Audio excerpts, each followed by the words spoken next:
A friend of mine, he was the top, and so I wanted to have the same kind of outcome indicators, so I hired him as a staff, and that way I was able to get his knowledge. He taught me something very important. Any of y'all work in healthcare? Yes, healthcare. He taught me, here's how you address a health issue. You identify the organ or the system which is the primary problem. Then you identify the organs and systems that may affect the primary organ and system. Does that make clear so far? So let's say that you have stress. What is the organ or system that's affected by stress? The brain, yes. So are there organs or systems that can affect brain function? What's the big one you think of? The heart. What else can affect the brain function? Blood flow. Yes, so that would be the circulatory system, absolutely. How about the digestive system? Does the digestive system affect brain function? It does. They just found out, I think it's like last year, they found that we know that there's different ways our body communicates to different areas from system to system. They found that there's a communication from the digestive system to the brain. There's no chemical. They can't figure out a chemical relationship, a neurological relationship. They say it's like Bluetooth.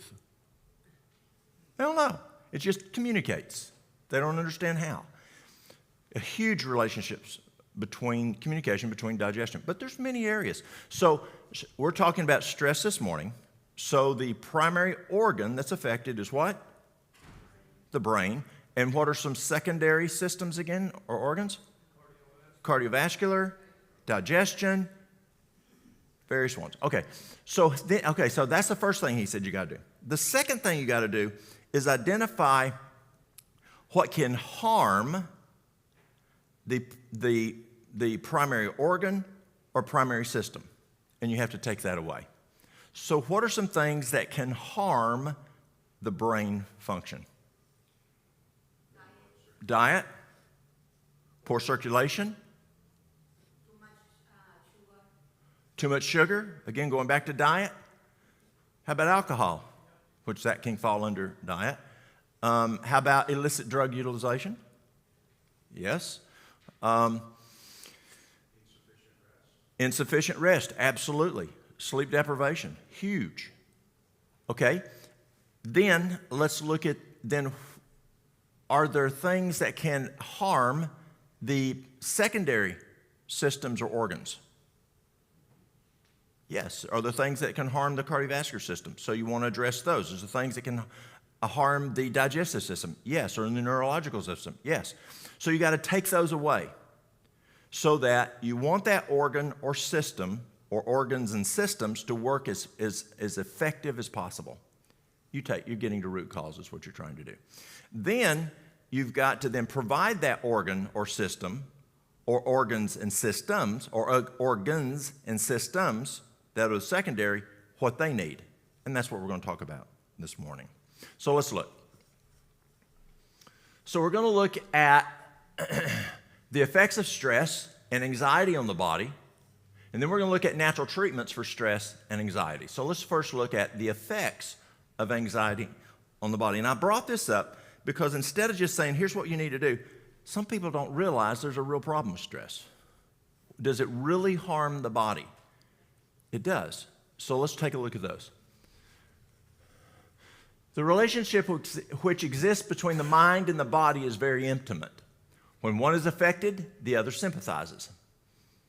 The condition of the mind affects the health of the physical system. If the mind is free and happy from a consciousness of right doing and a sense of satisfaction in causing happiness to others, it creates a cheerfulness that will react upon the whole system, causing a freer circulation of the blood and a toning up of the entire system. So I'm going to give you prescriptions today from the medical director.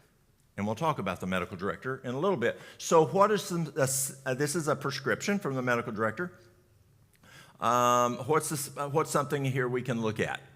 How about if the mind is free and happy? Can that affect function of the brain? It sure can. So that's prescription number one. Are you happy?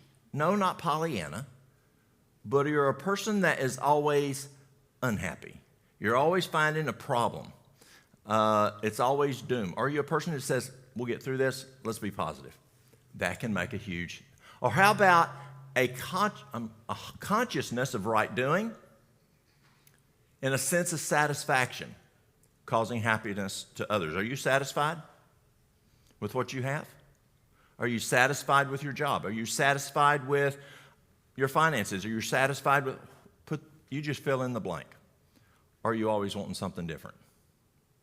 Because if you're not satisfied, it will affect brain function.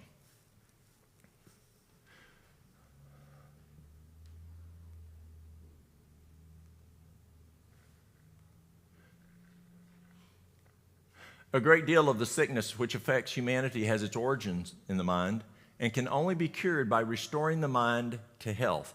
A great deal of sickness which afflicts humanity has its origin in the mind and can only be cured by restoring the mind to health. And again, that's going back to what this surgeon taught me. Take away the problems, and then provide that organ what it needs, the brain.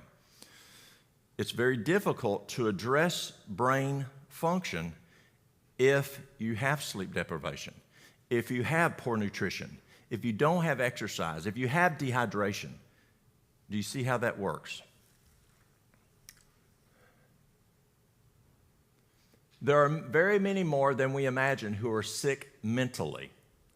Heart sickness makes many dyspeptics, that's stomach problems.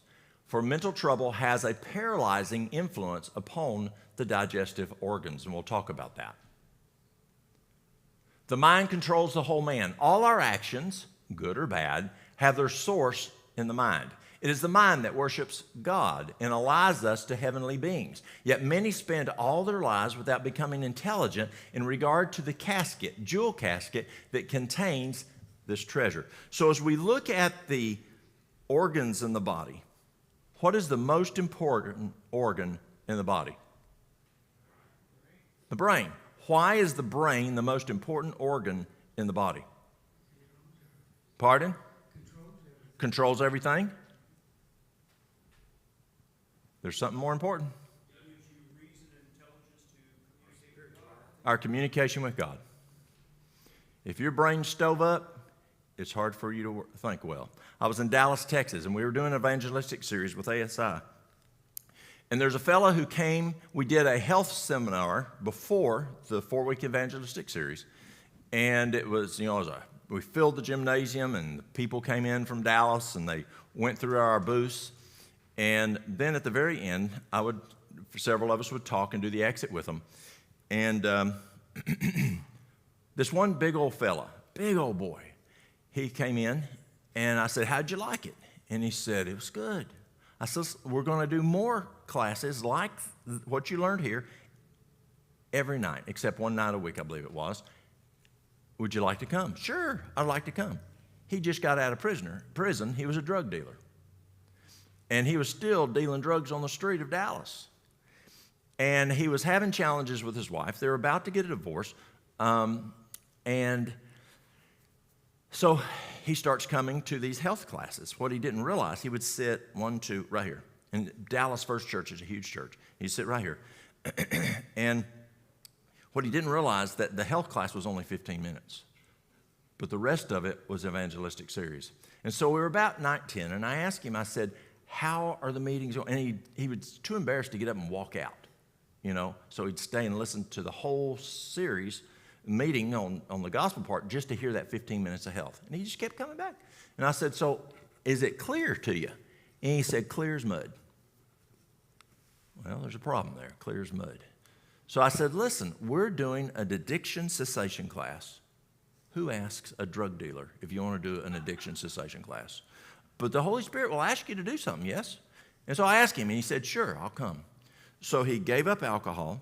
He gave up drugs. We went out and he'd stay on the streets at night selling drugs. He wasn't home with his wife in bed at night. He was asleep during the daytime. And so we went out and we got him a job. And now he was home in bed with his wife at night, where he belonged, and things started patching up there. And the third week into the series, I asked him, how are the meetings going? He says, I can understand. 1 week later, Jim Gilley baptized him. Why? What happened? See, it says, the mind controls the whole man. All our actions, good or bad, have their source in the mind. It is the mind that worships God and allies us to heavenly beings, yet many spend all their lives without becoming intelligent in regard to the jewel casket that contains this treasure. See, his brain had sleep deprivation. His brain had alcohol. His brain had illicit drugs, and it could not discern that first 10 days. But when he cleaned that out, he had discernment. Do you see how that works? It's so important. So the brain is our most important organ in the body, and the reason it's the most important organ in the body is the brain is what communicates with God, and it's how we get discernment, as the Holy Spirit shares with us. 9/10 of all of the diseases from which men suffer have their foundation in the mind, and that doesn't mean you're crazy.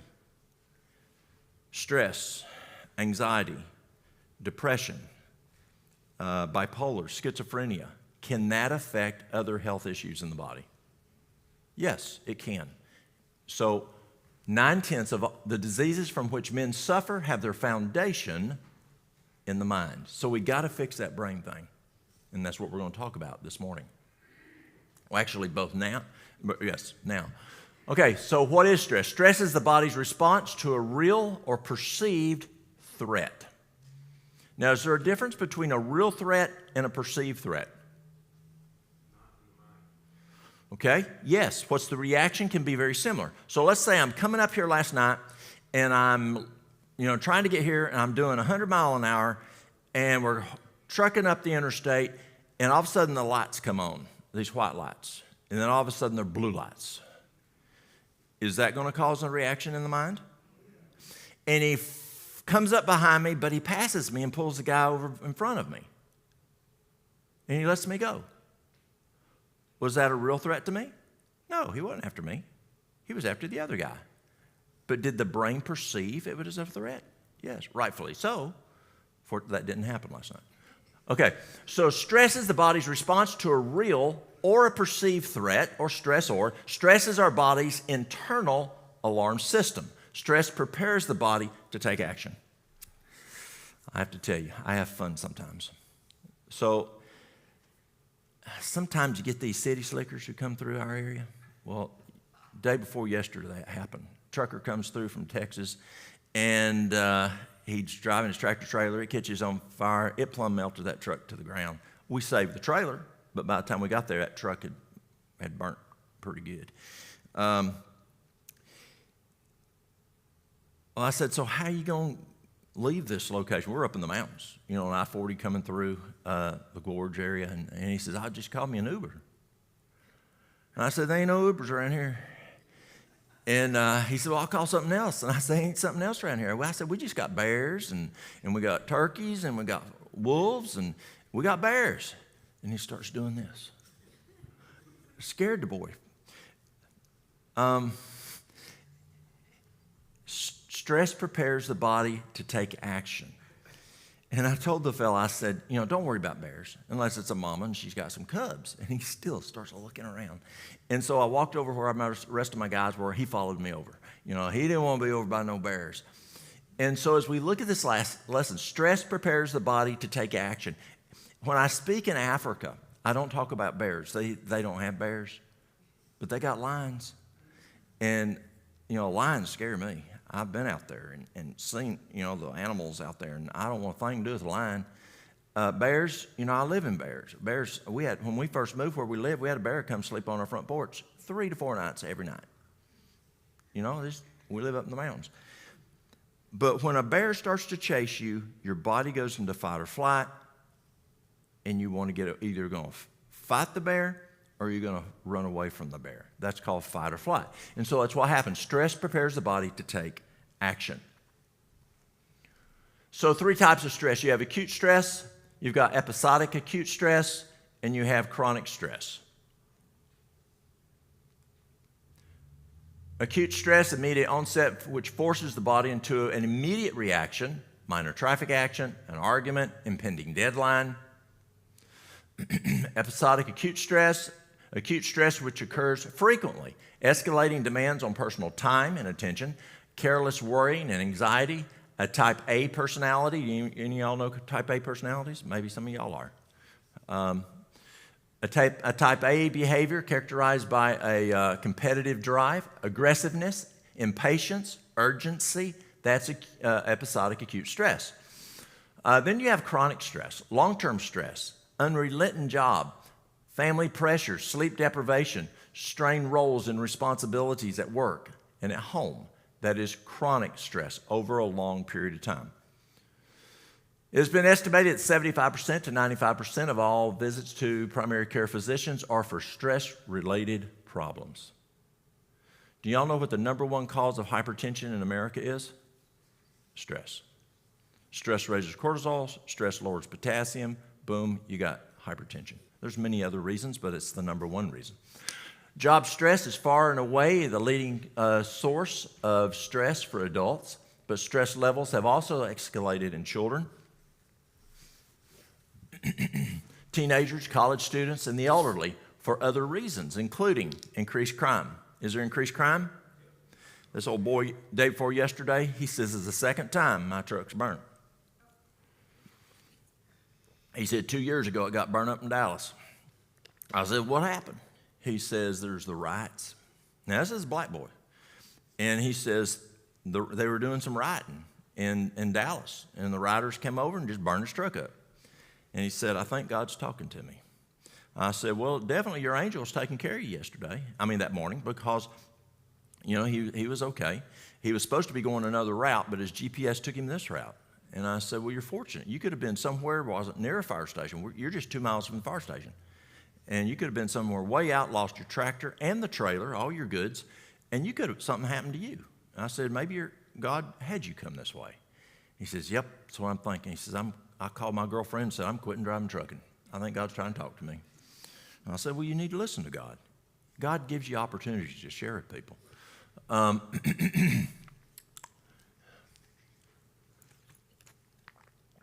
Increased crime, violence, and other threats to personal safety, pernicious peer pressures that lead to substance abuse and other unhealthy lifestyle habits, social isolation, loneliness, the erosion of the family and religious values and ties. Do we see that today? Yeah, sure do. The loss of other strong sources of social support that are powerful stress busters. There's another one out there. How about social media? Social media problem, not only with kids, but also adults. How about gaming? Is that a big issue? Sure is. Have y'all done Scott Redsmith around here? Have y'all done Scott Redsmith? Y'all knew Scott Redsmith? Yeah. Do y'all go to church here? Okay. Scott Redsmith is great. How did you like Redsmith's programs? Media on the Mind or Media on the, what is it? That's a great one. Get his DVDs and show it to the church. Or if you can get Scott here. I think he's in Michigan. Is he still in Michigan? Yeah, Cedar Lake. Okay. That's not far. Get him down here. He's tremendous. Look at some of his materials. He speaks a lot with ASI. And Scott has some really, really good scientific. I like him because he looks at scientific research. And he was a school teacher. What academy was he at? Okay, Grand Rapids. Okay. And he just has some tremendous research there on the effects of media on the brain. I would encourage that. We all are subjects to stressors. The amount of stress we experience depends on how we respond to them. I was on a fire about a month and a half ago. And it was a pretty good wildland fire. At the same time, we were having, remember the Wares Valley fire about a month or two ago in Gatlinburg? Well, I had some guys going into that. I was responsible for sending everyone from our county over to there to fight that one. And I was back taking care of we had wildland fires too. Well, I was up on top of a ridge, and fire was coming up, and we had two boys that were new, and I had several different fire departments respond to help me. And these two boys on this one department started screaming, "Get out of here, get out of here, get these trucks off the mountain," and telling me I had to move. And they'd never been through that situation before. And so they were scared to death. Is there a difference if you've been through something before? Our first son, Walter, our first child, Walter. Something that happened to him, boom, we're at the doctor's office, or we'd be the ER. Then Ashley comes along. Well, we'd still take her things. Then Carson comes along. Oh, he'll be okay. Isn't it that way, parents? You know, your first kid is just the first time you're so protective because you don't know what you're doing. And so as we do something more and more and more, our brain then responds different. As you know, we are all subject to stressors. The amount of stress we experience depends on how we respond to them. So you have different kinds of stressors: financial, work, relationships, health, traffic, pollution, and some of those you mentioned this morning. And how we respond to that, verbally, physically, or mentally, depends on the brain. My first house fire. Back when I joined as a firefighter in 1980, we didn't go through fire school immediately. I mean, I could join tonight. They would give me turnouts tonight.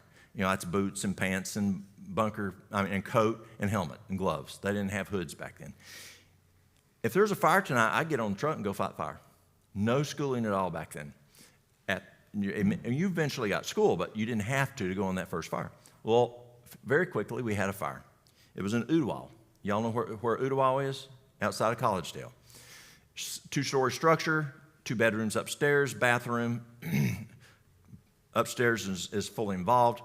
So we go in through attack, coming through the front door. Stairs are straight in front of us. We go up the stairs. We got 2 officers. There were 2 officers in front of me. I'm then backing up, just trying to see what's going on in the fire department. We get up to the top. We do a right attack on the room on the right. They're attacking the room, and boom, the hallway flashes. And that meant there was fire from here to the ceiling. I'd never seen that before. Scared me to death. That's just not normal. You know, you don't normally go into a house that's burning. And then you got fire. That's about 1,200 to 1,500 degrees from here to the ceiling. And it scared me. And I was going down the stairs. I was ripping my mask off. I started hyperventilating. They brought me a little a little bag for me to breathe into when I was sitting out on the front porch, because I'd never done that before. Today, it's just part of it. You know, it's pretty cool. You know, and you just figure out what you need to do to keep it from flashing over. You look for the signs. You know, there's a smoke starting to roll down, or we're seeing some little fires. Cool the room off, boom, you don't have it. It depends on how your brain reacts to it. Do you see that in your personal lives? Do you see why God gives us stressors and we increase? What does the Bible call that kind of stress? Okay, there's another word that starts with T. What? Travail. Y'all remember that word? Are there anyone in here who has had travail? Ladies? Childbirth is travail. Does God give you that big push pain at the very beginning? No, He works you up to it. It increases and it increases and increases and increases. God gives us trials so that we're ready for that time in Daniel 12:1. That's a time as never before, soon to come. Yes? God is going to give us increasing, crescendoing travail to prepare us.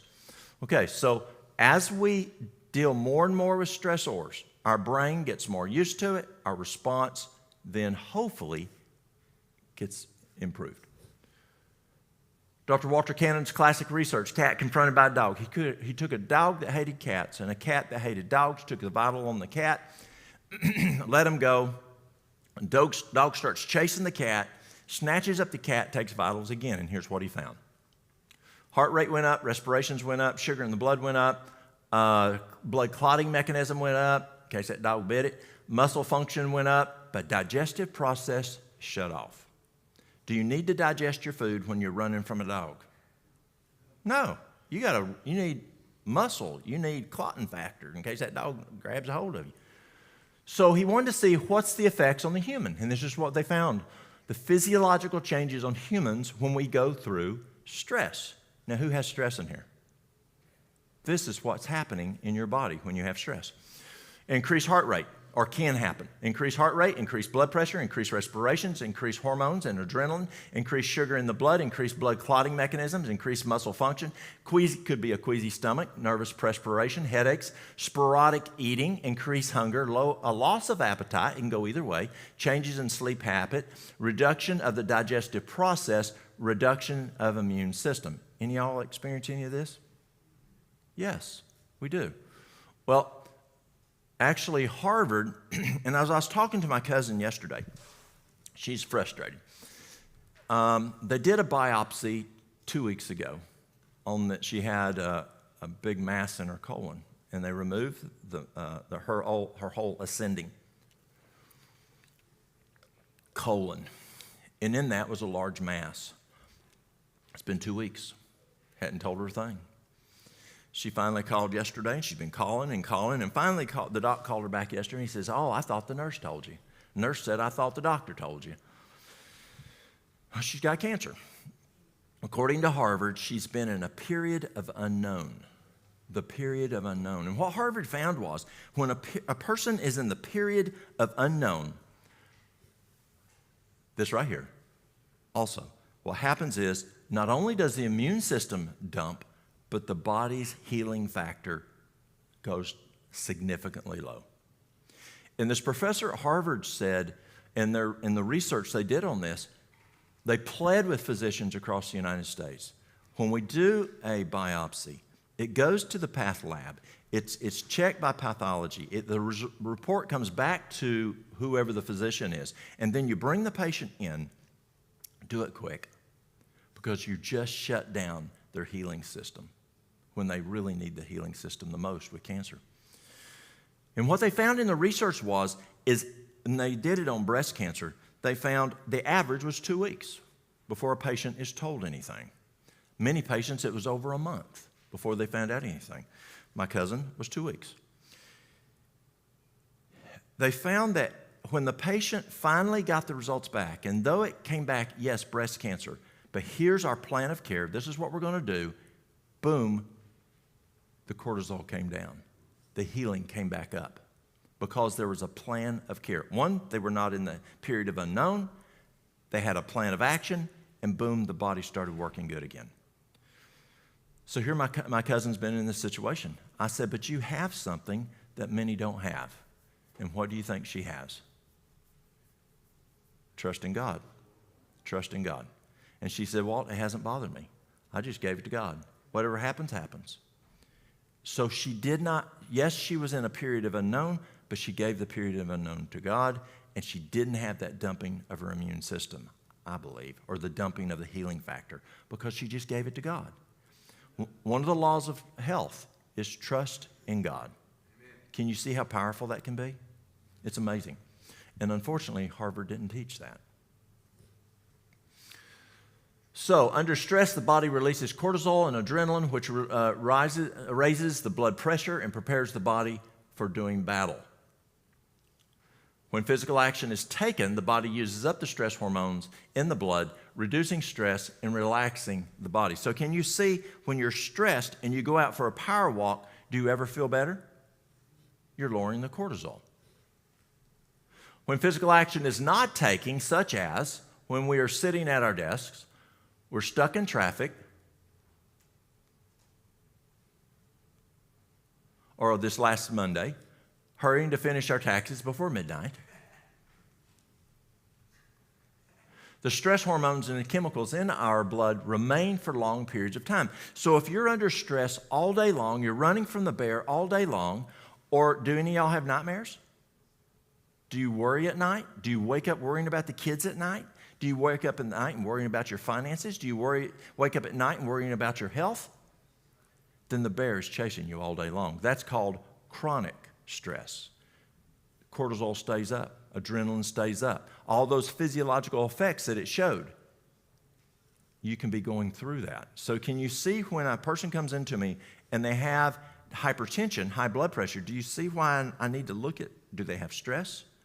Because if we don't take that stress away or manage that stress, because we can't take away stress plumb. Y'all know what plumb means, totally. We're close enough to Kentucky here to know what plumb is. And so they didn't know when I was in Venezuela or in Africa what plumb meant. But if you're able to manage the stress, can you see where you have less challenges? Okay, the stress hormone and chemicals in our blood remain for long periods of time. Stress affects the onset, treatment, or recovery from the following diseases and conditions: cardiovascular disease, cancer, angina. That's when there's not enough blood flow going to the heart. Diabetes mellitus, tuberculosis, rheumatoid arthritis, hypertension, ulcers, AIDS. But Walt, I thought AIDS was a bloodborne pathogen. HIV. But you can convert from HIV to full-blown AIDS with stress. Exacerbates that. Muscle-related conditions, allergies, common colds, warts, skin rashes, loss of hair, graying of hair. Those kind of things happen when we are stressed. Where's the real danger? Acute stress or chronic stress? Chronic. That's just when you're stressed all day long versus the acute one-time stressor and then everything's fine. People who are chronically stressed, worrying about the kids all the time, worrying about their finances all the time, worrying about that boss they think hates them all the time and worried they're going to get fired. You know what I'm talking about? Chronic, unrelieved stress causes the damage. Mental effects of ongoing stressors. Mental fatigue, loss of spontaneity or creativity, confusion, forgetfulness, difficulty making decisions, anxiety, depression, lower self-worth, lower intellectual functioning, boredom, emotional hypersensitivity. Do you know people who you just look out and they fall apart when they're stressed? Don't mess with her today. Don't mess with him today. He's stressed because he might have a short fuse. You know people that happens with people? You have ever experienced people you just don't mess with that day? Yeah. Feelings of isolation and alienation. Tendencies towards suppressing feelings. Withdrawal. Aggression. Quick temper. Stress could cause these. Loss of control. Increased risk-taking behavior. Increased drug use or abuse. Did you know that just 1 minute of anger can suppress your immune system for up to 6 hours? That's significant. So I was teaching this class with a friend of mine. He's a neurologist, and he spends most of his research in helping people with brain issues. So we were speaking to a group of folks, I think a year ago. And so I asked him, I said, Arvo, this says just 1 minute of anger can suppress the immune system for up to 6 hours. I said, let's talk physiology. Tell me, is there significant similarity between anger and stress in the brain? He said, yes. I said, can I substitute anger for stress in this sentence? Now, this is Dr. Neil Nedley who reports this right here. Y'all know Neil Nedley, the book Proof Positive, Depression the Way Out. Excellent fella. So Arvo says, absolutely. So let's change it. Did you know that just 1 minute of anger or stress can suppress your immune system for up to 6 hours? How long of stress? How much time? 1 minute. Do y'all have stress for 1 minute? Yeah.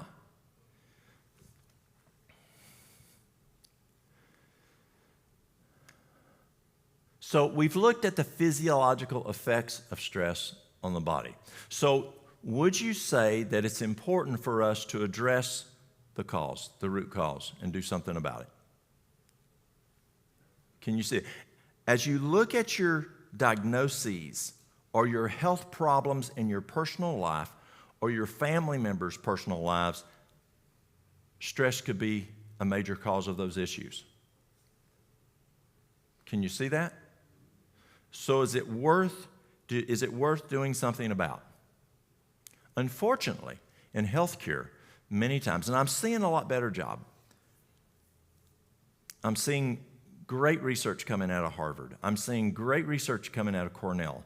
out of Johns Hopkins. These aren't just little community hospitals and community schools. These are big science and research places, Duke University, Cleveland Clinic. And they're coming out they're looking now at root cause. What is the cause of this happening? And that's what we should have been doing a lot of time. Not just identifying the signs and symptoms and masking them, managing them with what? Pharmaceuticals. We spend too much time studying pharmacology and the effects on signs and symptoms instead of physiology. Physiology is where we need to spend our time studying in order that we can learn, as that surgeon taught me, identify the organ, identify what harms that organ, and provide what that organ needs to run well. If I have a piece of sandpaper and I'm rubbing my arm, what's going to happen to it? I'm going to rip the skin off of it. And Mary Lou comes up and says, let me put some medicine on it. So she puts some medicine on it. She may just put even aloe vera, some good, healthy stuff. And when she leaves, I go to rubbing it again. And then she comes back up and she says, let me put some more aloe vera or something on there. And I say, yeah, it needs it. And then she says, let me put some pine sap on there. Pine sap's amazing, y'all. Is it going to heal? Not till I stop this. You've got to get to root cause. And that's what we've got to study. We've got to understand root cause to diseases. Remove those, like diabetes. Type 2 is easy to reverse. We see over a 98% reversal rate of type 2 diabetes. My first 20 years working in healthcare, 0. Not one. And when I left regular healthcare and I told corporate that I was going to work in an industry that reversed type 2 diabetes, they told me I was crazy. And then I said, we can even help significantly improve type 1. And then you know what they told me I was? Stupid. I said, Walt, you are stupid. You're going to ruin your reputation in healthcare. It cannot be done. And guess what? I went to a place we had over a 98% reversal rate of type 2 diabetes. Why? Because we understood the physiology. We took the causes away, the diabetes went away. Diabetes is easier to reverse, type 2 that is, than toenail fungus. It is. It is so. Last time I went to Africa, I had a lady come in. Her blood sugar was 399. She was on insulin. She was on metformin. In 14 days, she was off insulin. She was off metformin, and her blood sugar was 115. Is not God good? Address root cause. Fix the problem. And that's what we're trying to look at today. So what are some natural treatments? And so I want you to get out your paper again. And I'm going to give you prescriptions from the medical director. And who's the medical director? God. Now, I was speaking in New York at just north of New York City back in 2008. And we were speaking to a group of healthcare workers it was a Wednesday through Sunday. And before we would come back for each meeting, or just as we were starting each meeting, we were singing this song, "A Merry Heart Doeth Good Like a Medicine." So we did Wednesday, Thursday, Friday, Sabbath, Sunday. Friday afternoon, we come back it was mid-afternoon break. We come back from dinner's the noon meal, and then we had a meeting, then we had a break, and we came back and we were singing this song. And when we finished singing it, this lady sitting about where you are in the gold top, she stands up and she says, "I need to tell y'all something." And this room is full of medical folks from New York City. She says, "My specialty is bone marrow. That's all I work with is bone marrow." And she said, "That song is true." She said, "When we are happy, our bone marrow produces a chemical that builds the immune system. But if we're not happy, the bone marrow does not produce that chemical that helps with the immune system." Isn't that interesting? So, here's a prescription. What is it? A merry heart. Or, again, it's not Pollyanna. And those of y'all may not know Pollyanna. Look at Pollyanna, just jumping around, just giddy. No, we need to be serious, but be happy. Yes? It is. Yeah, laughter is good for the soul. And they proved that many years ago, that laughter helps to build the immune system, helps the brain. Very, very important. This is Proverbs 17:22. Disease is sometimes produced and is often greatly aggravated by the imagination. Many are lifelong invalids who might be well if they only thought so. I had an aunt in Chattanooga over in Hickson. Her husband owned an oil company. They were quite well to do. And any time that someone came to my aunt's house who was sick, didn't matter what she had it. She knew it. I got it. She would drive up to Mayo in Rochester. They didn't have Jacksonville then. She would drive up to Rochester or fly up to Rochester and get checked out because she just knew she had what you had also. It was up here.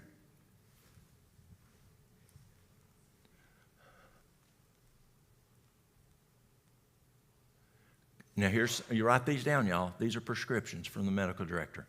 Courage, hope, faith, sympathy, love, promote health, and prolong life. God says, if you have courage, if you have hope, if you have faith, if you have sympathy, if you love, it promotes health and prolongs life. But if you're mean as a striped snake, it ain't going to happen. Any of y'all mean as a striped snake? You know anybody mean as a striped snake? Mm-hmm. Good chance they're going to be sick. A contented mind. Are you contented with, is your mind contented? A cheerful spirit is health to the body and strength to the soul.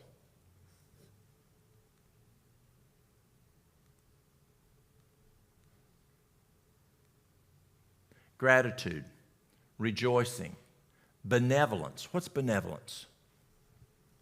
We studied that a couple years ago in Sabbath school for a whole quarter. Giving, yes, giving. Are there people who are less fortunate than you? Do you help those people out? A person comes up and says, I had a guy come in yesterday. I really didn't believe him. You know, sometimes you can tell if a person's down and out. Some people just come in to use you. And he says, he told me he walked by foot over 30 miles to come into town to get money for food. And he didn't look wore out neither. Well, why? Well, I live with my sister, and she takes my food stamps. But she won't let me eat the food. Why can't you just go eat some of the food? Well, she'll get mad at me. So I walked 20, it was a long ways, 20, 30 miles into town just to get, and so I said, here, you hungry? Oh, I'm hungry. So I gave him a banana, I gave him a plum, and I gave him an apple. You know, I didn't want to support whatever. So some people it's true, and some people it's not true. But there's a lot of people it's true that do have health, needs, health needs, financial needs, benevolence, trust in God's love and care. These are health's greatest safeguards. What are they? Gratitude. Are you happy for what God's given you? Are you always upset? Rejoicing, benevolence, trusting God's love and care. These are health's greatest safeguards. I do not say that God is the manufacturer because we're much more than a widget. God is a creator. I've got a 2007 Silverado Chevy pickup. Do I go to a Dodge manual to figure out how to fix my Chevy? No. You go to the Chevy manual, and that will tell you how to take care of that Chevy. You go to the human manual, and that will tell you how to take care of the human. And this is God has given us. We're so fortunate. God has given us this information that we can learn from. The relationship which exists between the mind and body is very intimate. When one is affected, the other sympathizes. The condition of the mind affects the health to a far greater degree than many realize. Many of the diseases from which men suffer are the result of mental depression, grief, anxiety, discontent, remorse, guilt, distrust. All tend to break down the life forces and to invite decay and death. So we learned what we need, but this is things that we don't want. So do you have any of these? Do you have mental depression? Do you have grief? Do you have anxiety? Do you have discontent? You're not happy with what you have. You know, I'd love to have Sally's car. You know, it's not fair. Sally's husband got her that car. Or if I could have Susie's house. Have you seen Susie's kitchen? I really like Susie's kitchen. Or maybe I want, you know, Susie's husband. You know, whatever. Are you happy with what you have? Discontent. Do you have remorse? Yes, we've made mistakes, but are we going to wallow in it? Let's ask for forgiveness and let's get going, because you can't fix what's already done. You can not do it again, but fretting over it is not going to fix it. You've got to give it to God, let Him have it, and go on. Do you have guilt? Do you distrust? My father-in-law would tell me, a person that does not trust is probably not trustworthy themselves. Trust people.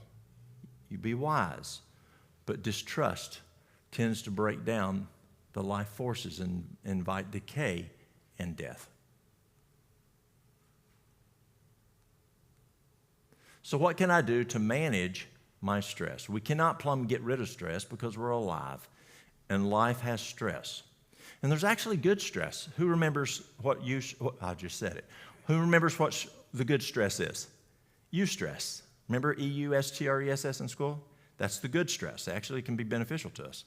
But there's good stress, there's bad stress. We want to manage stress. We can't plumb get rid of it and be alive and live in this earth today.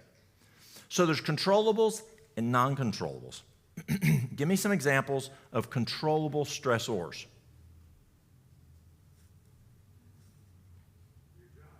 Your job, okay.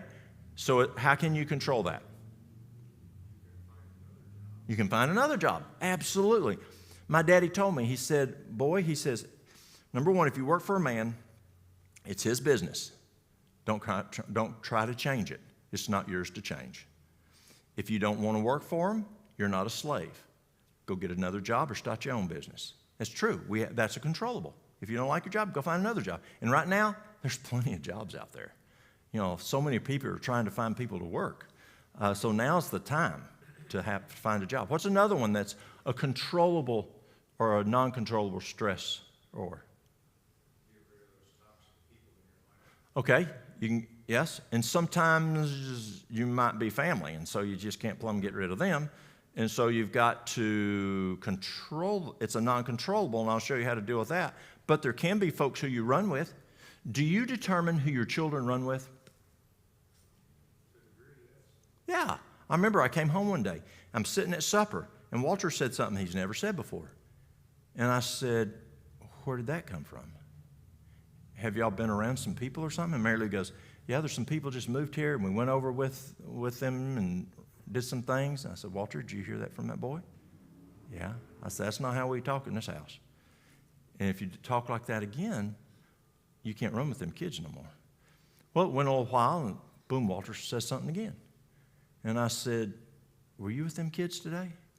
I looked at Mary Lou, and she said, yeah, we were with them. I said, no more. You can't run with them kids no more. Do we do that for our kids? Do we?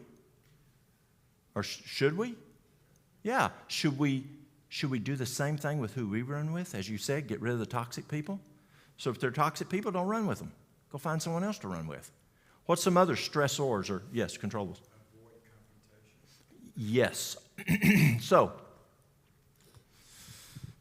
this had a huge impact. Where did I stick my water bottle? Here it is. This had a huge impact. There is this lady who wandered off from where she was supposed to be, and she come up on this snake that was started talking to her.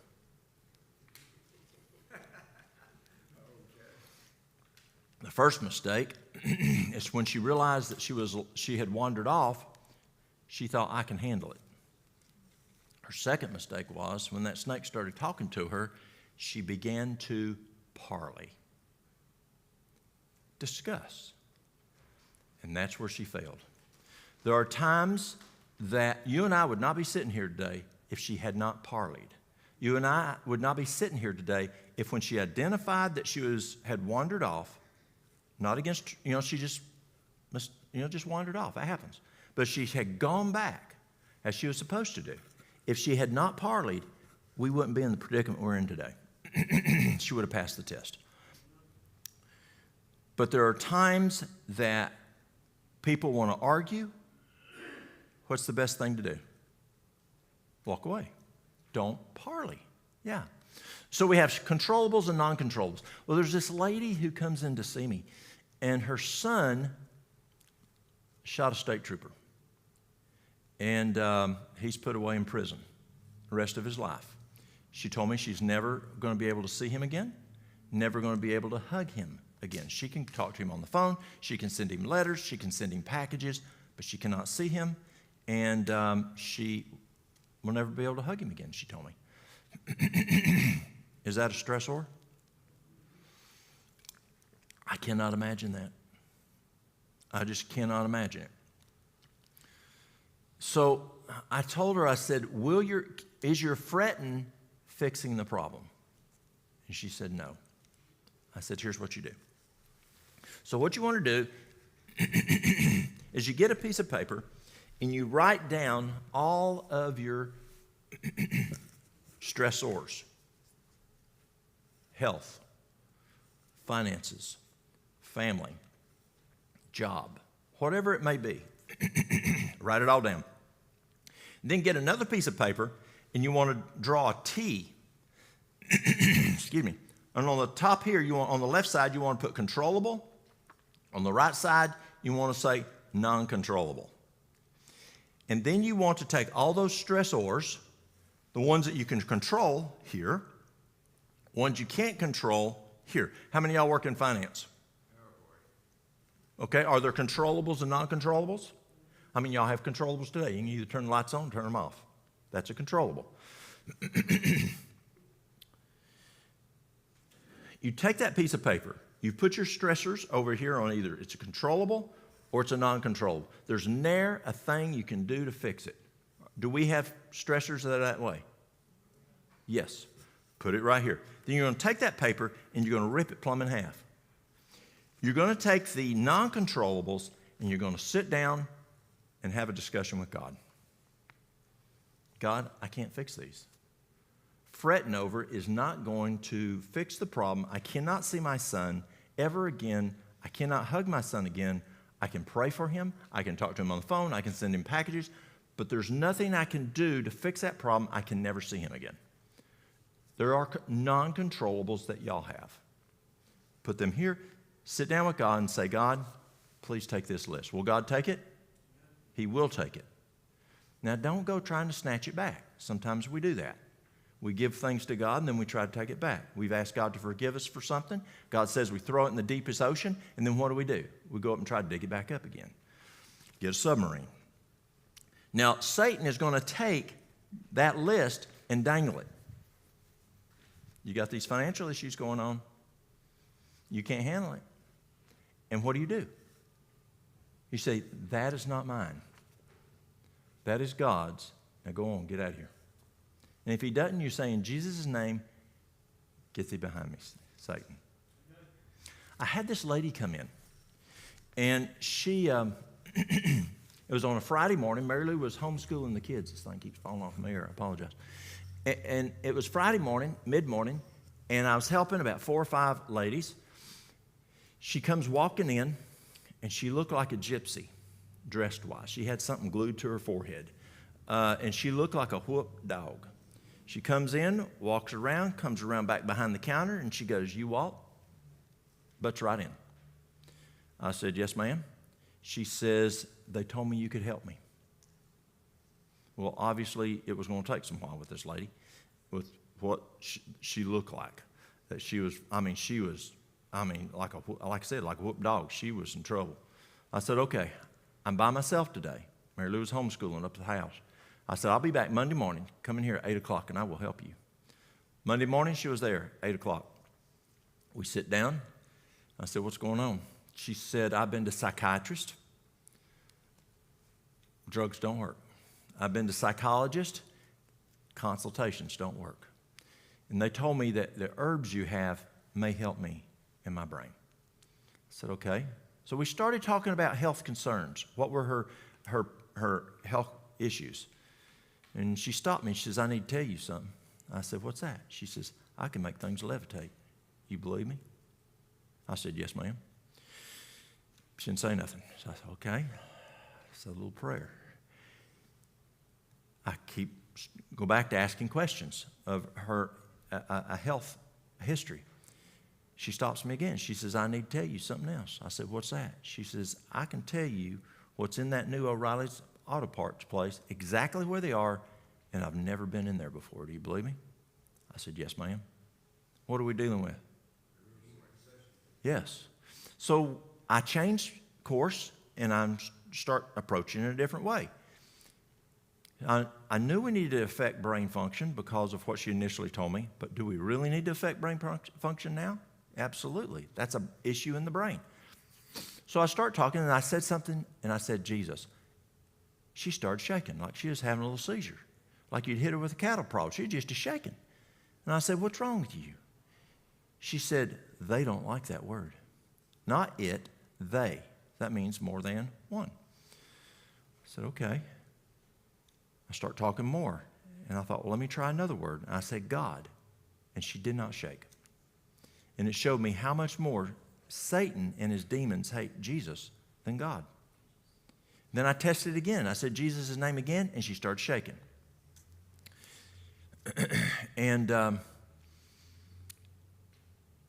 so I said, okay. So I gave her some things. She didn't bring no money with her. I gave her some things to help, and I said, I want you to do this. Every time they talk to you, I want you to say, in Jesus' name, Satan, get thee behind me. I said, I don't care if you say it for 20 minutes. Say it until they quit talking to you. She said, okay. And then as we're heading out, I remember the Gideons were there the week before. 2 men gave me a little white New Testament. I said, here, I want you to read this. She said, okay. So she left. She came back the next Monday morning, 8 o'clock, again, right on time.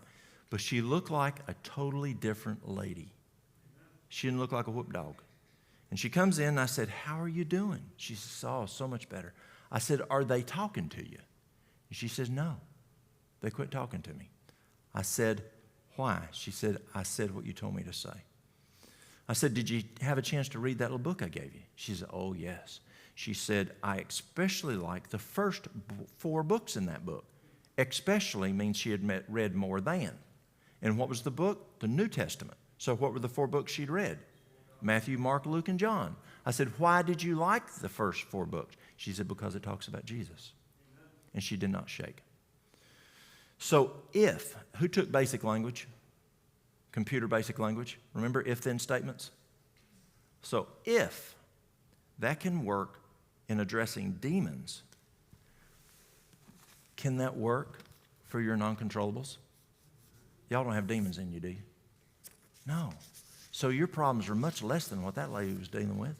And so God will take those non-controllables if you don't take it back. And then the controllable ones that you hang on to, that you have, take those and take God's hand and work on them.